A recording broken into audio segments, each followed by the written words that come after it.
आइए आज बात करते हैं महान वैज्ञानिक लुई पाश्चर की। लुई पाश्चर के योगदान की जितनी सराहना की जाए उतनी ही कम है।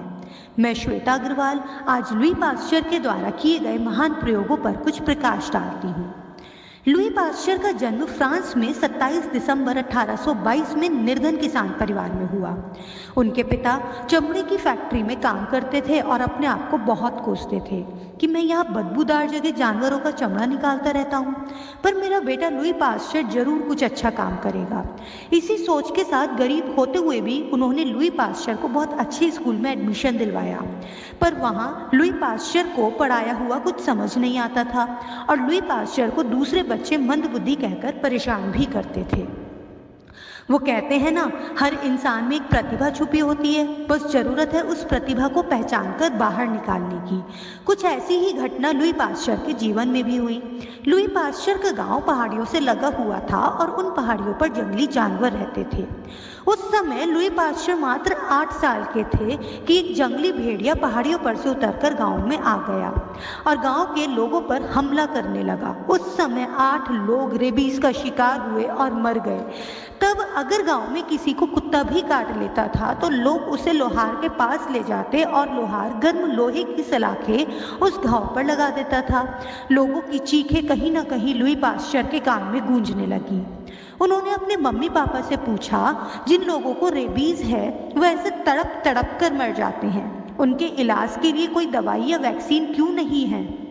उनके पिता ने उनके प्रश्नों से परेशान होते हुए कहा, हमें नहीं पता। अगर तुम्हें इतनी ही चिंता है तो तुम ही पढ़ लिख कर इस रोग का उपचार क्यों नहीं ढूंढते? यह बात लुई पाश्चर के मन को छू गई और अपना पूरा ध्यान पढ़ाई में लगा लिया और हायर स्टडीज के लिए पेरिस भी गए। वहीं जब लुई पाश्चर शोध कार्य कर रहे थे, फ्रांस के तत्कालीन शासक नेपोलियन मोनापार्ट ने लुई पाश्चर से कहा, लुई, क्या कारण है कुछ ही समय में हमारी बनाई हुई वाइन खराब हो जाती है और हमें बहुत आर्थिक हानि भी होती है और हम इससे कैसे बच सकते हैं? लुई पाश्चर ने अपने शोध में पाया वाइन में छोटे छोटे जीवाणु पैदा हो जाते हैं। ये वाइन में ही नहीं बल्कि खाने पीने की सभी चीज़ों में पैदा हो रहे थे, जिस कारण ये सब खराब हो जाता था।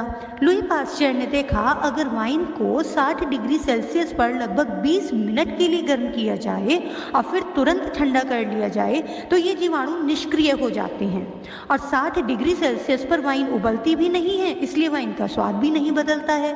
इसी विधि को लुई पाश्चर के नाम पर पाश्चराइजेशन का नाम दिया गया और आजकल ज्यादातर डेयरी उद्योग में दूध को लंबे समय तक खराब ना हो उसके लिए प्रयोग किया जाता है। लुई पाश्चर ने जीवाणुओं द्वारा फैलने वाली बीमारियों को रोकने के लिए बहुत काम किया, पर फिर भी लुई पाश्चर के कानों में रेबीज से मरने वाले लोगों की चीखें प्रायः गूंजती रहती थी। इसी शोध के दौरान लुई पाश्चर ने सोचा, जैसे खाने पीने की चीजों में जीवाणु उत्पन्न होकर उसे खराब कर देते हैं, उसी प्रकार के मानव रक्त में भी जीवाणु हैं जो रेबीज उत्पन्न करते हैं, और अगर ऐसा है तो इन जीवाणुओं को कैसे निष्क्रिय किया जा सकता है?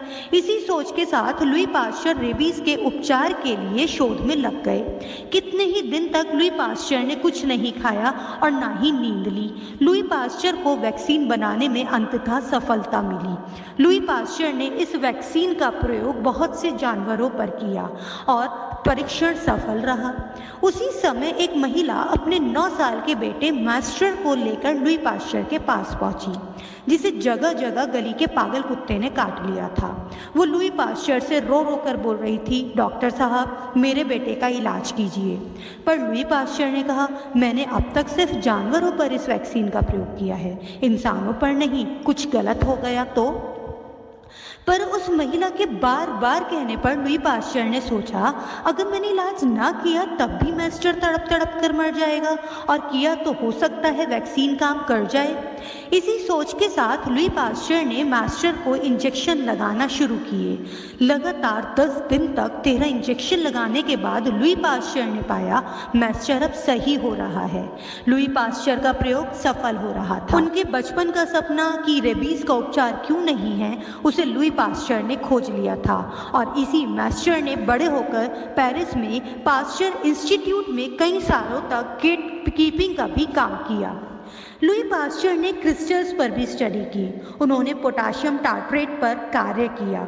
उन्होंने देखा दो तरह के क्रिस्टल्स हैं, एक राइट फेसिंग और दूसरा लेफ्ट फेसिंग। उन्होंने बताया ये दोनों ही तरह के क्रिस्टल एक दूसरे की मिरर इमेज हैं।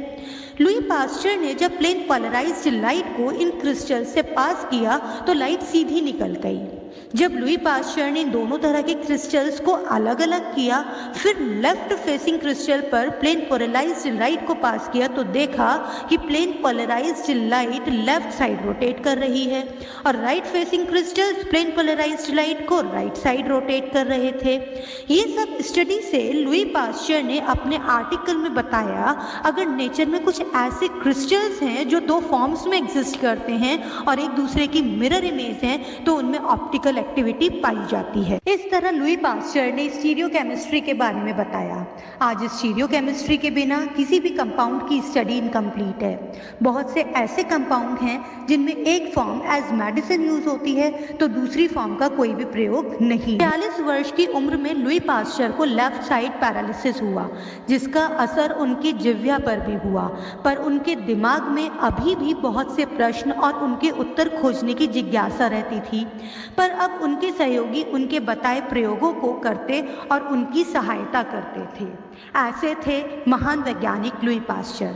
लुई पास्चर ऐसे महान वैज्ञानिक में से हैं जिनके लिए सर अलेक्जेंडर फ्लेमिंग ने कहा है, without Pasteur I would be nothing. 27 दिसंबर 1892 में अपने 70वें जन्मदिन पर एक सम्मान समारोह में लुई पास्चर ने कहा, आप लोगों ने मुझे बहुत बड़ी खुशी दी है। मुझे पूरा विश्वास है कि विज्ञान और शांति अज्ञान और अशांति पर विजय जरूर पाएंगे। 28 सितंबर 1895 में लुई पास्चर ने संसार को विदा कह दिया। ऐसे थे महान वैज्ञानिक लुई पास्चर, जिन्होंने मानव जाति के कल्याण में अनेकों प्रयोग कर मानव जाति को वह बहुमूल्य उपहार दिया जिसके लिए मानव जाति हमेशा ऋणी रहेगी। धन्यवाद।